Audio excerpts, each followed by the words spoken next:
Hi guys, welcome to another episode of the Stephen McCain podcast. This is going to be a solo cast episode of a speech I gave this year at the World Peptide Congress.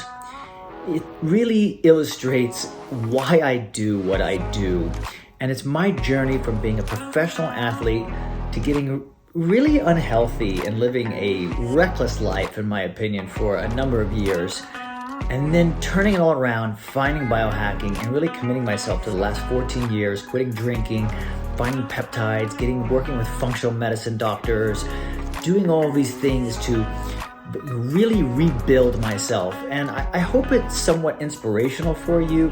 And I hope it also gives you a little bit more insight into who I am and how much that I really love and subscribe to these things that I talk about on this podcast. So I hope you enjoy it. From the pommel horse to the global stage, Stephen McCain has established himself as a titan in the world of gymnastics. As a two-time Olympic gymnast and a world champion silver medalist, he's not just defined by his accolades, but by his unparalleled commitment to the sport. His global footprint in gymnastics is inspiring. He has showcased his talent on almost every continent except for Antarctica. But Stephen's prowess isn't confined to gymnastics alone. He's a talented actor in films, television, and commercials. Beyond the glitz of the arena and the silver screen, Stephen's heart beats for a noble cause. With a keen interest in the human optimization and performance journey, he is dedicated to advancing health span. He champions the idea that individuals can harness their optimum health potential at any age. Today, he is 49 years young, and Stephen stands as a testament to this belief, consistently challenging conventions about aging and its perceived limits. To kick off Peptide World Congress properly, ladies and gentlemen, please welcome our first speaker, Stephen McCain. Thank you so much. Thank you. All right, this is so exciting. She rewrote my bio for me, and I think she did a way better job. So, thank you for that. Are you guys excited for this? Are you guys excited for this? Come on, man. This is cutting edge stuff.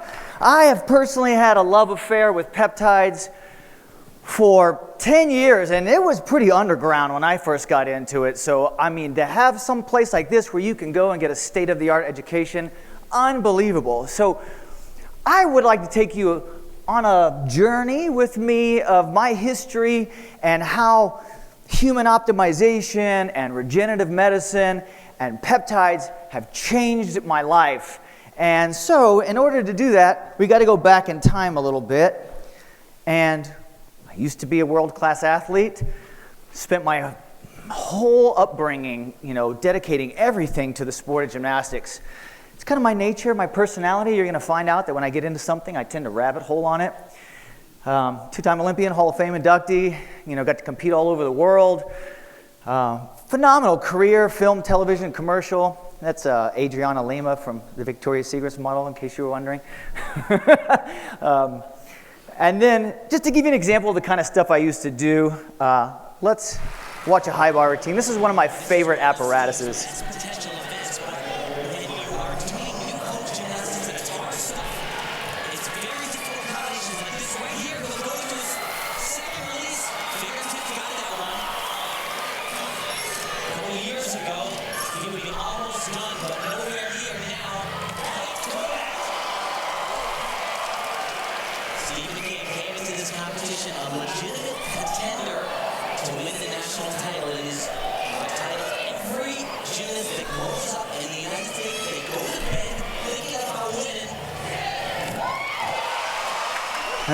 Pretty cool, right? I mean, I'm 20 years retired. I can look at it now as a fan. So to me, sometimes it's like, Jesus, how did I learn that stuff? And so look, an amazing career. But the hardest thing that I ever did in gymnastics was retire. This was a massive rug pull on my lifestyle, my discipline. I lost all of it. I had no purpose. I didn't know what I wanted to do. I didn't love anything. And I was pretty abusive to my body. I was eating whatever I wanted, sleeping whatever I wanted. I started smoking cigarettes, drinking almost every single day, waking up with a hangover almost every single day. I was poofy. I had brain fog. It was not a good place. 5 dark years. Just felt like garbage. So I had gone from being one of the best in the world at something to feeling terrible, right? And it all kind of came to a head one night after I'd hung out with a friend at a bar, and I came back, fell down and collapsed, drinking so much, and my fiance at the time, I woke up to her shaking me, and I was vomiting all over myself, and I remember looking at her and thinking, she's crying, but why is she mad at me, And I was totally paralyzed. And in that moment, I had this out-of-body experience. Like, it was literally like it just sucked back, and I was watching the whole thing with 100% clarity, totally sober. And I just saw what was happening, and I literally said to myself, oh my God, I'm killing myself. And in that moment, I thought, I don't want to die. I want to live. And that moment changed my life forever. And I woke up the next day, and I said to myself, I don't want to just live. I want to feel like a superhero again. I want to feel like I did when I was an athlete. I want to live that way for the rest of my life. That's what I want to do. I want to be the non-professional athlete. And so I quit drinking, still sober, almost 15 years. That was really good. Thank you, by the way. Clearing the air, it allowed me to really address a lot of sort of stuff with my dad and all this stuff, and it got me, I think, to be more of a stable person. And I realized a lot of my gymnastic success was built on the fact that my coaches were my proverbial father. So it was very interesting, And then I got into, it was right at the beginning of the whole biohacking movement. I had a friend of mine that had Lyme disease who had all these supplements and needles and all this stuff everywhere. I was like, Jesus. And she said, listen, everyone waits till they get cancer or they get something. She said, people should be doing what I do right now. And I said, I'm in. So I came into this whole movement, this new health biohacking movement, on a rocket ship. Started working out again, trying every protocol, which eventually led to a longevity-based workout where I feel awesome, I'm supple, I'm strong, I'm metabolically, fit. My diet, I personalized it. I tested it with my blood. I really pinpointed what diet worked for me. I tracked it. And supplements were a part of that, I've basically tried every damn supplement there is in the world almost. And then I've learned to sort of architect that with certain people like Sandra Kaufman's approach, to become a longevity or anti-aging supplement protocol. Biohacking gear, spent a ton of money on things that, look, we're bound to Earth, right? We're affected by heat. We're affected by cold, we're affected by oxygen, we're affected by energy, we're affected by light. So a lot of these biohacking tools use things that like natural elements to manipulate our physiology, and it just allows you to be able to get a better return on your investment of time and energy in your health pursuit. Testing. We're right now in the time of personalized medicine, right? Like, you have to prove what you're doing is working. If you're not, in my opinion, you're a thing of the past, right? So, for me, it was testing my sleep and my exercise. I mean, obviously, some of these slides are pretty old. No one uses 23andMe anymore, but blood testing my brain, DEXA scanning, all of that stuff. And then there was 2 books that sort of changed the trajectory of my approach. Now, I don't necessarily recommend this book. It's probably a little bit outdated, but I read this book and it made me realize what functional medicine doctors do and how they optimize hormones and really look at the health of the body from a biomarker perspective, like of blood, like real optimization. And so I ended up reading this book and I found myself an anti-aging doctor. I was 39, getting close to 40, and ended up optimizing my hormones, really learning to read my blood labs, and most importantly, finding out what was my weakest link. So this is how I looked on the right, and this was my cholesterol panel at the time. Very high LDL particle count. I had very small particle size of LDL, so the LDL was not breaking down. It wasn't being cleared. And I had lipoprotein-associated phospholipase A2, which is an enzyme that becomes elevated when you incur arterial inflammation. So I was most likely accumulating plaque. I did a carotid artery scan, confirmed I was getting plaque. And so this was a multi-year process of getting these numbers back in line. If I wouldn't have read that book, if I wouldn't have gotten to work with a functional medicine doctor, gotten out of the traditional sick care system, I wouldn't have known this.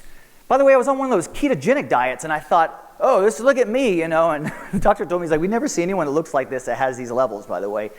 These diets can be dangerous, so, you don't want to just do things willy-nilly. The testing is paramount these days.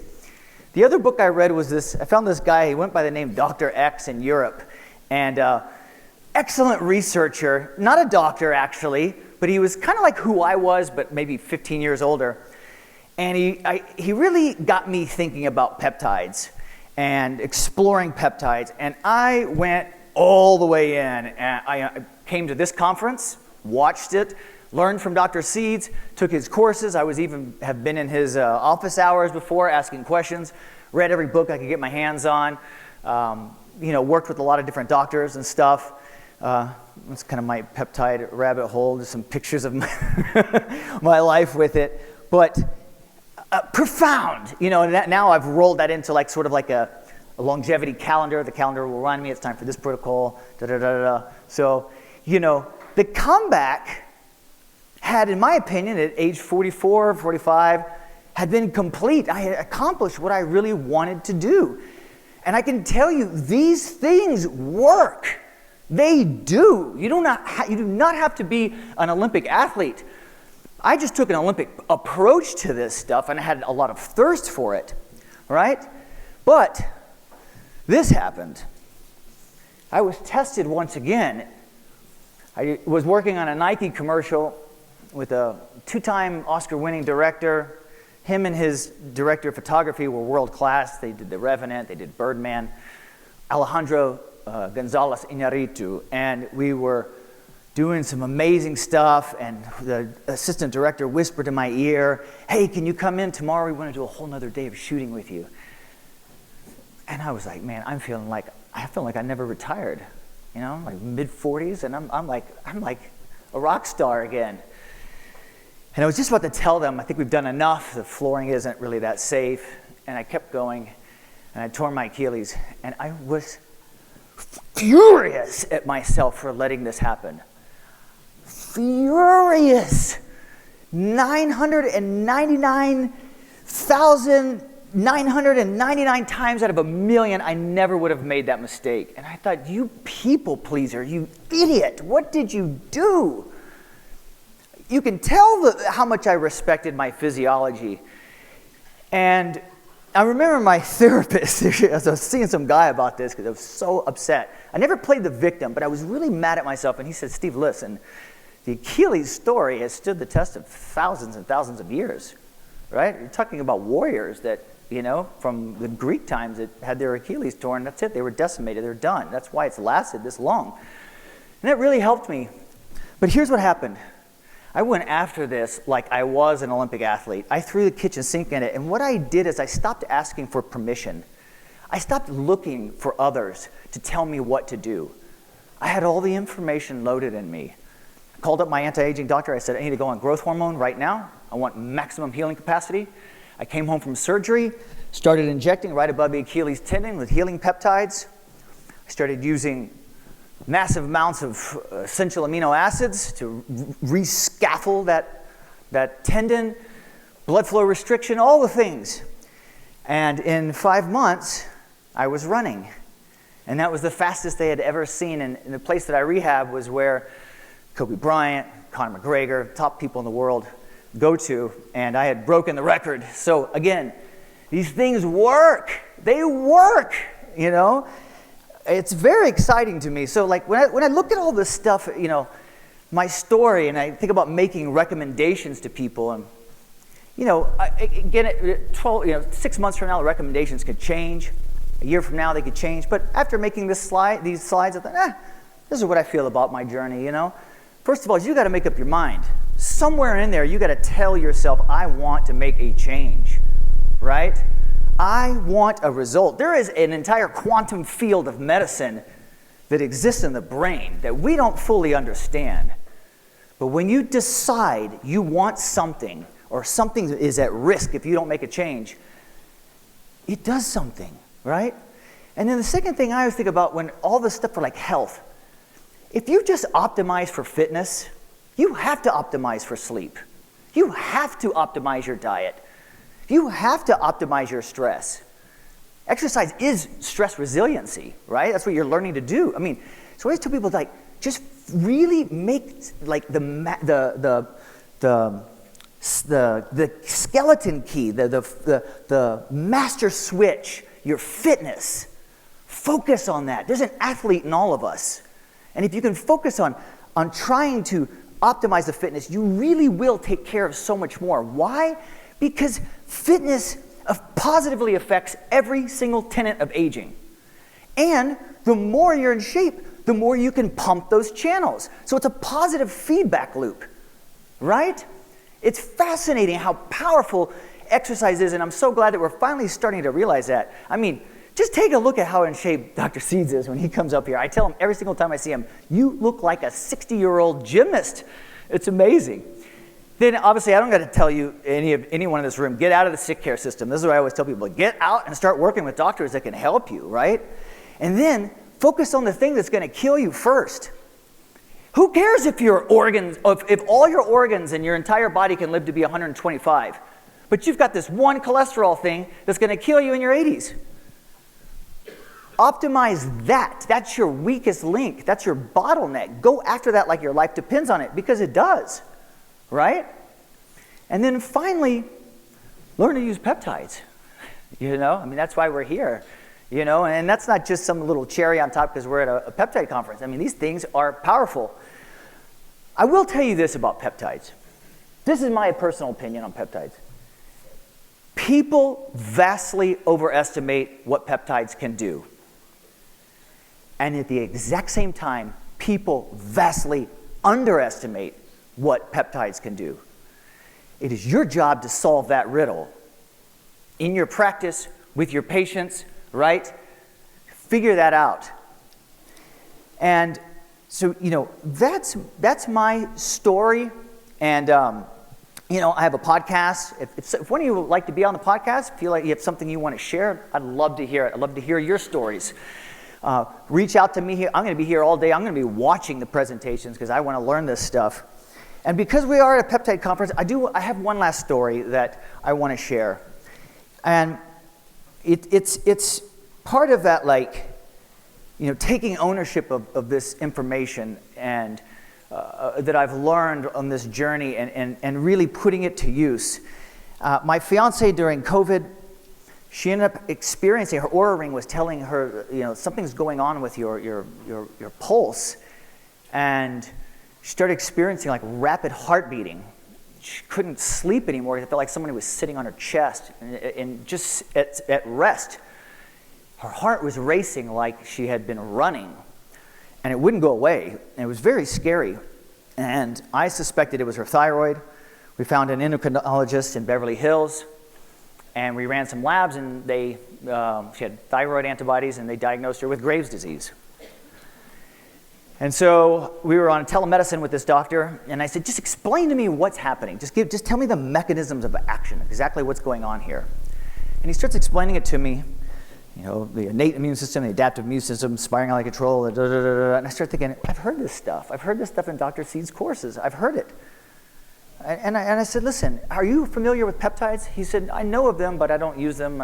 I'm not, I can't help you with that. I said, listen, well, I know how to use them. And I said, would you be willing to do all the blood tests? Because I don't know exactly what we're testing for. I don't know the labs to run for this. But would you be willing to let us do this and you supervise and try this? And he said yes. So I got her on a 3-month autoimmune protocol with peptides. And in 2.5 months, the labs came back. she didn't have graves anymore. And so the doctor was like, you could tell he was so perplexed when he was looking at it, and look, I'm not a doctor. I was a pre-med at UCLA, and I dropped out because I wanted to be an Olympian. But when push comes to shove, and things matter, like they're going to ablate and take out part of my fiance's thyroid, I'm not asking for permission. And whether or not it was Graves' disease or not Graves' disease, there's a good chance that if she was in the traditional healthcare system, she wouldn't have all of her thyroid right now, right? That's the truth of the matter. And so this stuff is important. We need people to be educated in this field, and that's why I'm so excited to see the growth of this industry, but more importantly, the growth of like this type of peptide knowledge. Because, what's fascinating about what Dr. Seeds and his team have done is, they've democratized this information.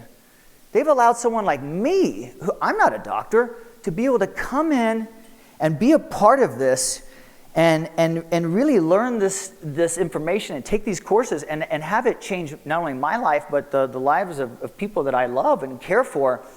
And so I'm hugely grateful for, this organization. And, my final little piece, my cherry on top of all of this, is that I saw on the banner there was a live better, live longer, live better. And I thought about that before I came, literally to myself. I said, this is about living longer. This is about living better. And then I saw it on the banners. They were like, same thing. But this is also about not having to give up something that you love. And if I want to do gymnastics, and I want to be able to do this stuff at my age, then I am going to do it. Right? You don't need permission to do this stuff. This stuff works. So that is my story. And I appreciate you listening. And I will be here all weekend. If you want to ask me questions, please come and talk to me. I love this stuff. Thank you, everyone.